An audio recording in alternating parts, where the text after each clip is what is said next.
inform students to provide them with a comprehensive understanding of NATO's actions, its capabilities, and its limitations, specifically in response to Russian aggression against Ukraine and other Soviet nations, former Soviet nations. We'll also be discussing HR 7387, the NATO Support Act of 2024, that's recently been introduced in the House of Representatives. And all of the people joining this call, your voices and insights are encouraged to be shared. So please actively engage with any questions that you have at the end of the discussion. And if you check our chat too, we've linked a letter to a representative voicing your support for the NATO Support Act, and also a Google Forms link that you can put your name, address, and other information in there if you want to participate in that. So we'll start with the first question. So Dr. Askonas, if you can just share your opinions on this and your insights and what you know about this topic. If you can talk about what NATO's strategy has been and how it's evolved, especially over the last 2.5 years in response to Russian actions, particularly in Ukraine and the Baltic region? And then what are some of the challenges that NATO faces in maintaining long-term stability and deterring aggression in Euro-Atlantic countries?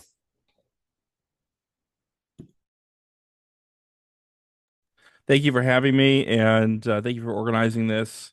Oh, sorry, let me turn off the video background blur because it's sort of there you go. Makes my hair look crazier. Uh, is obviously a super important issue, and I normally in the spring I normally teach a course, Russian foreign policy, where we get into you learn about many of these questions, many of these details. So always eager to talk about them and think about them. Um, in some ways, it's probably an exaggeration to say that Russia invaded Ukraine because of NATO, but I think it's equally true that Russia would not have invaded Ukraine if not for NATO. Now, that doesn't mean that to say there'd be no conflict. It's rather that um, Russia has other means of kind of dominating Ukraine, and you've seen some of those at play in Georgia and some of those at play in Armenia and other places, Kazakhstan. Um, but the politics of Ukraine's relationship with the West and the politics of and the security questions that Russia has um, around its relationship with European countries absolutely are part of the story of why President Putin chose to invade Ukraine in February of 2022. Um, when the Berlin Wall fell, the assumption in Moscow was that NATO would dissolve. It would either dissolve because the threat against which it was created, the Warsaw Pact, the Soviet Union, communism, had gone away.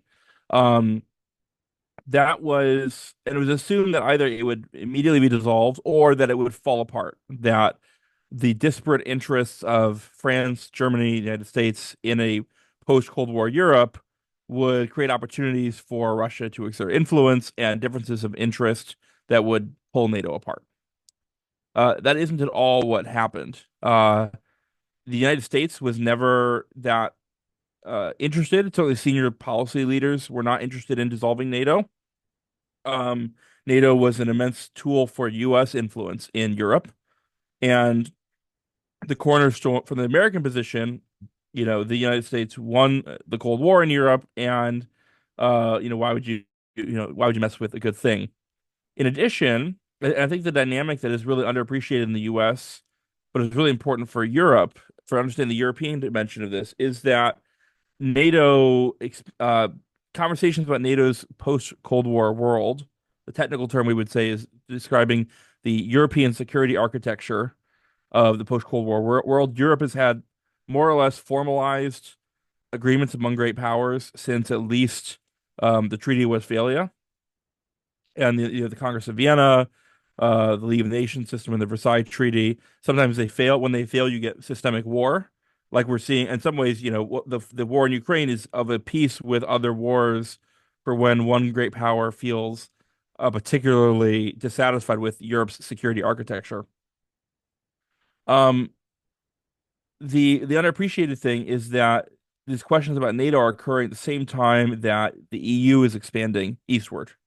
and it wants the EU wants to expand to include Poland and Hungary and then Czechoslovakia, and then continue working eastward. There's substantial interest in the economic redevelopment of Eastern Europe that promises to bolster Europe's economy. And NATO played, as the EU marched eastward, NATO played a really important role. It was a way for states to signal that they were serious, that they were democratic, that they weren't going anywhere. Um, it also created a more permissive investment environment. If you knew that countries were either were planning on joining NATO or had joined NATO, then you were much more certain that that the costs for elites to defect towards nationalism or corruption were too high. And so it created a much stronger investment climate. So and you see this dynamic at play all the way into Ukraine, right? The initial crisis in 2014 that precipitated Russia radically changing its Ukraine policy, which had basically been a policy of trying to keep Ukraine in its orbit via sticks and carrots, actually changing that policy, annexing Crimea, beginning a war, a proxy war in Eastern Europe or Eastern Ukraine. That was precipitated not by something NATO did, but by EU action, right? It was the promise of the hope of becoming closer with the EU trade deal that excited citizens out onto the Maidan who are also sick and tired of the corruption of the Party of Regions. And it was only afterwards that they began to kind of change their minds about NATO. Um, the Russia doing this in 2014. There was some speculation at the time that it would create a kind of frozen conflict. They did it in part to create facts on the ground that would make it harder for Ukraine to join the EU or join NATO. But it really created a ticking time bomb. Ukraine is still a kind of a democratic state, although it has its flaws. But by severing the most pro-Russian parts of Ukraine from the Republic of Ukraine, it ensured that Ukraine became more nationalist almost by definition overnight. The ongoing war also fostered Ukraine to really develop its own military and intelligence institutions, which really were nothing to speak of before 2014. Before 2014, are riddled with Russian assets, and so it begins a process of turning Ukraine into an independent country with strong national identity. Um, it fostered the West in general, NATO in particular, to step up and create missions to support and bolster both Ukrainian democracy and Ukraine's armed forces, so increasing capability over time. And so, slowly but surely, it became clear that this situation in Ukraine was not sustainable, um, from a Russian standpoint. And I think this is what precipitated the invasion of Ukraine, was a kind of last-ditch effort to radically change the facts on the ground in a situation where Ukraine was becoming further and further outside of Russian orbit every day. Um, so that's my kind of first take on it, and I'm happy to kind of take things in a different direction or however I can help you. Yeah, thank you so much for answering that question. Our next question is, what role could and should economic sanctions play in NATO strategy to counter Russian aggression? And is it an effective tool? So I'm sorry, do you mind repeating the question? What role could and should economic sanctions play in NATO strategy to counter Russian aggression? And are economic sanctions an effective tool? Uh, I think they certainly have a role. They are, they do take resources away from Russia. In the kind of short term, they can exact real pain. They it's like, uh, sort of, setting off a fire, right? You have to kind of scramble to kind of put out the fire a little bit. Um, that being, and they hamper Russia's long-term growth, which wasn't great to begin with. That being said, there are reasons to think that in general, sanctions are not an effective long-term tool, and especially in Russia's case, they're not going to be an effective long-term tool. The reason in Russia's case in particular is that Russia is a commodities exporter. A commodity, by definition, has doesn't depend on particular sources of demand in supply chains that can be interdicted, but is sold on a global market. And as long as there's global demand, all sanctions do is marginally lower the price that Russia can get.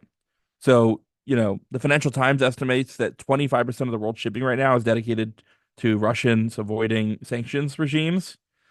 Countries like India, Kyrgyzstan, and Kazakhstan have seen miraculous increases in what they export. India is now the world's largest refined fuels exporter. They did not discover new sources of crude oil. Um, so, what's the long term, what the sanctions are really doing is forcing Russia into a much closer economic relationship with China than it had before.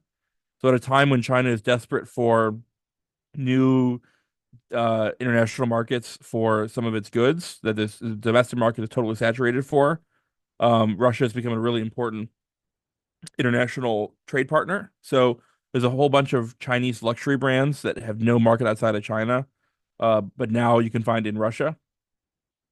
Um, so that's a kind of trivial example, but there are many ways in which Russia is really pushing people is really catalyzing the development of. It's like, Russia, you can trade with Russia if you're avoiding the SWIFT system. So given the United States extracts a lot of value in its control over the global financial system, in the long term, sanctions regime for such a big commodities exporter as Russia just is sort of gradually eroding that advantage as Russia tries to build out alternative payment systems.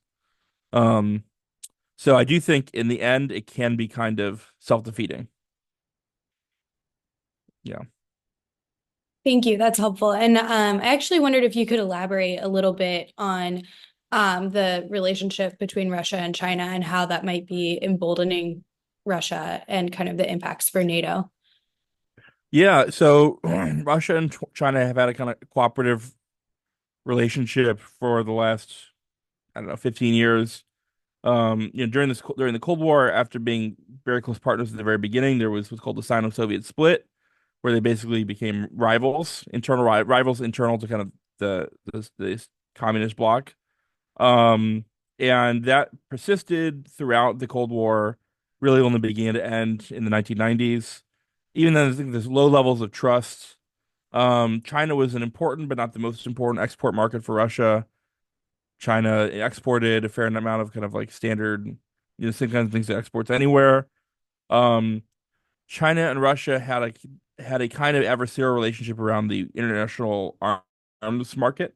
They were rivals, and China was undercutting Russia's position in the global arms market.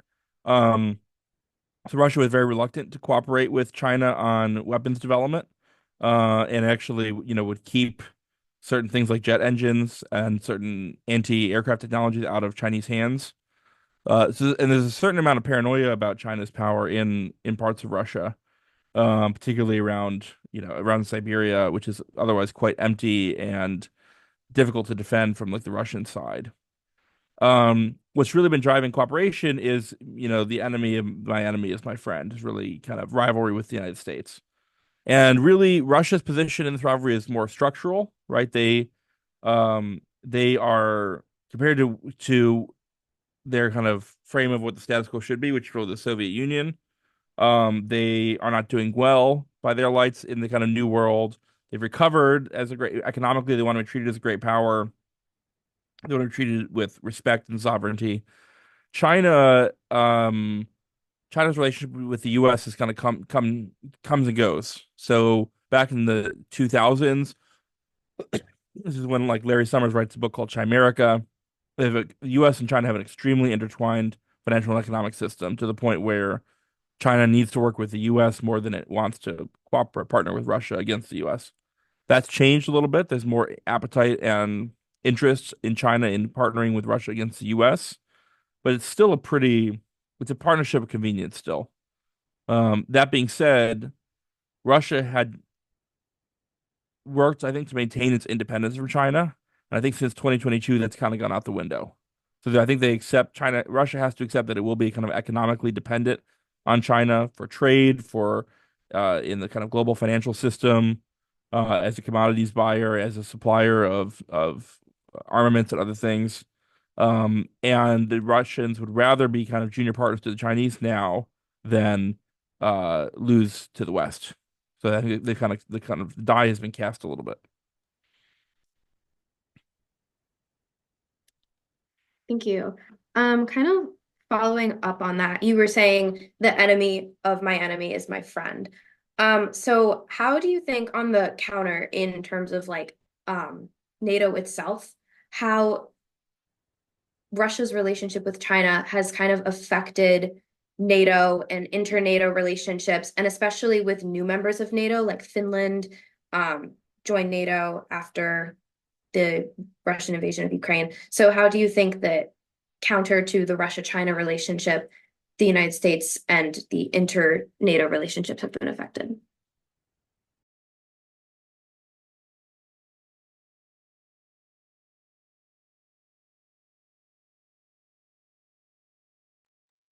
I think you're on mute. I am Sorry. muted. I'm sorry. NATO is an alliance for the North Atlantic area and for Europe, right? To the point where, for instance, in the NATO charter, it is explicit that mutual self-defense only applies to the European area. So when Argentina attacked the Falklands, if the if something were to happen to Turkey on the like when Syria attacks, when Turkey and Syria were kind of when I think Turkey shot down a Russian plane that was sort of being aggressive in Syria. Those are not, so when France had the war in Indochina in the 50s, these didn't fall to NATO's purview because they were out of area. That's actually the NATO term for it, is out of area operations. The United States has been trying to shoehorn NATO into an anti-China role. I suspect that this is less about NATO being militarily relevant in China, which it really just isn't, as it is about forcing state governments to take positions that will help alienate them from China in the broader hope of isolating China diplomatically on certain things. And NATO, this kind of rivalry and the NATO interoperability requirements also help give the United States leverage to, for example, force European countries to stop using Huawei 5G. So, NATO just really is not going to play an important military role in East Asia, but the U.S. has been trying to use NATO as a tool to achieve its broader goals of kind of isolating China. Because otherwise, I think some European states would be much more favorably inclined to China than the United States would be. And China's economy is in many ways more complementary to Europe's economy than it is to America's economy, where there are much more kind of direct rivalries. So the United States with Russia and now with China is working to isolate them from Europe. And frankly, in some ways, it comes at European countries' expense. And one of the interesting questions we're going to see is whether European countries start pushing back more on kind of the anti-China position, especially given how damaging Russia's sanctions have been to Europe's economy. Thank you. I want to shift the conversation a little bit more now to the NATO Support Act. Are you familiar with, have you looked it over much? Have you read over the legislation? I've read like a summary of it. I haven't. Yeah. I don't know if I've actually read the text itself. Okay. Some of the main points, I'll just mention it for everybody in case not everybody here is familiar with it. Some of the main points of this act is to express Congress's belief that NATO is a pillar to the security of the United States and is one of the most successful military alliances in history. It prohibits the authorization of funds to be appropriated, obligated, or expended for the withdrawal of the US from NATO. It welcomes the addition of Finland as the 31st member. And it also supports NATO members on meeting the 2014 Wales Defense Investment Pledge, which states that NATO allies should aim to spend 20% of their annual defense spending on major equipment, including research and development. How effective do you think this NATO Support Act would be in strengthening member states' ability to support Ukraine both militarily and humanitarianly? And do you think there are any improvements that could be made to the act? Well, of course, the act of Congress, it only applies to the United States. It doesn't influence what other states do or don't do at all. Um, I mean, the thrust of the act is really to prevent President Trump, President-elect now, who will be President Trump, from withdrawing from NATO. It's not my sense that he actually intends to withdraw from NATO. I think there's a diversity of opinion about that within his sort of foreign policy circle. Uh, it is it's not clear what would happen if he tried to. I'm not a legal scholar. My understanding is that it would go to the Supreme Court, and I suspect the Supreme Court would find that Congress exceeded its authority and Congress doesn't have the authority to stop the president from withdrawing from an international treaty, and there's other case law to that effect. And I'm not aware of any case where Congress was successful at stopping the president from withdrawing from a treaty. The more interesting part of the bill is the prevention of the use of funds to withdraw from NATO. There would be some very interesting. My sense would be that this might be successful at stopping certain major uses of fund. Like, I don't know. It opens a real can of worms constitutionally. Let's put it that way. Yeah. I mean, if it's kind of a Hail Mary, which is not to say don't do it if that's what you want. If that's what you think the policy in the United States should be, that's no reason not to do it. But it is a kind of last ditch, desperate attempt. And it's not clear to me that it has has legal precedent on its side.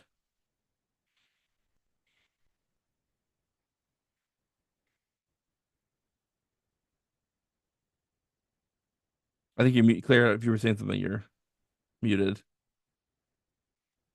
Sorry. What I was going to say, so I think I want to I'm trying to figure out how to phrase the follow-up to this. So essentially, for one of the ideas that we're looking at with this class is is there any other role for people like us, students, whatever, that we can do to obviously we're asking our peers to send this letter of support for this act that may or may not be effective potentially, but are there any other ways that we could spread awareness on this, ways to approach this issue socially and politically? If you have any thoughts there, we'd love to hear that, and then I think after that we'll open up to questions.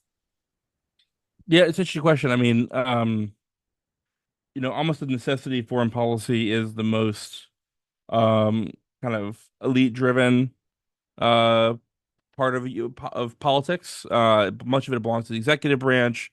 Much of it involves kind of relatively arcane questions of international diplomacy and international law and troop commitments and things like that. As silly as it sounds, I mean, you can write to you can still Congress will still have a voice in whatever happens with NATO, I expect, if only indirectly through internal politics of the executive branch. So, expressing support for this bill also just generally does express support for NATO more broadly, which can be influential. It's a weird situation because you're asking, like, how do you stop something from happening that hasn't happened yet? I don't know what the most effective way to do that is. Yes, I know Dr. Love is very plugged into kind of civil society and things like that. And that's not my world. So I don't know if I have. She might have more sophisticated ideas about this than I do. Well, thank you so much for answering these questions. We're going to open up the floor to all the people that are participating and join the Zoom. If you guys have any questions, please, this is your time to ask them. I also want to check, has anybody who joined the Zoom after we sent the information in the chat, are you able to see the PDF letter and the link to the form, so that if you'd like us to send the letter for you, that we can do that for you? Awesome. Okay, great. So yeah, if anyone has any questions. Ryan, do you have a question? Yeah, I have a question. Yeah, first, Dr. Askonas, thank you very much for having this discussion tonight. Very Pleasure. I appreciate it very much. Yeah, my question, I wanted to go back to, you mentioned earlier in the talk about how the United States seems to be changing, they want to change NATO's main objective to kind of focusing on China more. I'm not sure if you mentioned this at all or touched on this, but how effective do you think NATO will be in kind of dealing with China compared to how effective it seemed it was with dealing with the Soviet Union? Basically, do you think that NATO would be as effective against China as it was against the Soviet Union? No, NATO will not be effective against China as it was against the Soviet Union. Um, no European country, no NATO member except the United States has any serious force production capability out of area. Even the United Kingdom is sort of a joke in that regard, although maybe they'd be the second most important. Um, uh, it really seems to me that it's about shoehorning. It's about achieving. I mean, there are several areas, and this is the most recent of them, in which the United States has sought to use NATO membership to influence the policy and politics of the EU and of European countries. And I think that's the real story about whatever NATO does with China. I don't think there's any significant what they could do that would be significant would be, and the people like Elbridge Colby, who is going to have a big voice in the new administration, are going to be pushing for is NATO countries to undertake their defense commitments to 3% GDP in order to free up American resources to focus on Asia. That hasn't happened yet, but that is very much going to be a rallying cry in the Trump administration. Awesome. Thank you very much.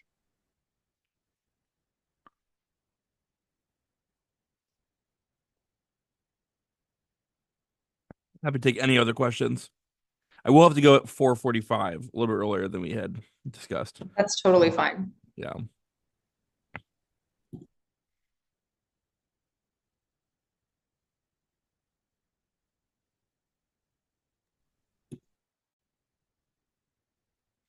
Okay. If no one has any questions, I guess we Yeah, can we can call it wrap early. There's a lot of, finish up. a few hours of daylight left. Beautiful, unseasonably warm weather. You'll Yeah. enjoy it. Thank you so much. Yep. So just to kind of recap, we talked about the security of Ukraine through NATO, and the EU expanding eastward, and how that was such a threat to Russia. We talked about economic sanctions and the growing relationship with China, emboldened inter-NATO relationships through the entrance of Finland, and US foreign policy with NATO, and the role of students in combating Russian aggression with NATO. So thank you so much for talking to us today. No, it was really my pleasure. Thank you for putting this together. And I hope to see you around campus. Thank you. Thank you. Thank you. Thank you, everyone.